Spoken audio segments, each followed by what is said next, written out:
Jujumura block टांपरगढ़ panchayat अंतर्गत गोगुआपड़ा ठारे रविवार रेंगाली बुढ़ी अंचल चषा समाजर 35तम वार्षिक अधिवेशन अनुष्ठित हो जाइछि। समाज सभापति कुंजबिहारी साहूंको अध्यक्षतारे अनुष्ठित सभारे प्रारंभरे इष्टदेवी मां रणेश्वर रामचंडींको ठारे यथारीति पूजार्चना करा जायथिला। एहापरे गत वर्ष मध्यरे प्राणत्याग करिथिबा समाजर 8 जनंको पाई 1 मिनिट नीरव प्रार्थना कराजिबा परे संपादक अरुण कुमार साहू वार्षिक विवरणी पाठ करिथिले।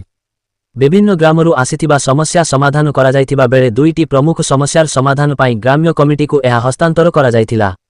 एथिरे उपसभापति जोगेश्वर विश्वाल, पूर्वतन सभापति मिहिर कुमार प्रधान, डोलाधर प्रधानों सह प्रमुख ग्रामवासी आलोचनारे भाग नेइथिबा बेले 250 रु अधिक जाति समाज अंश ग्रहण करिथिले। शेषरे मिहिर प्रधान धन्यवाद अर्पण करिथिले।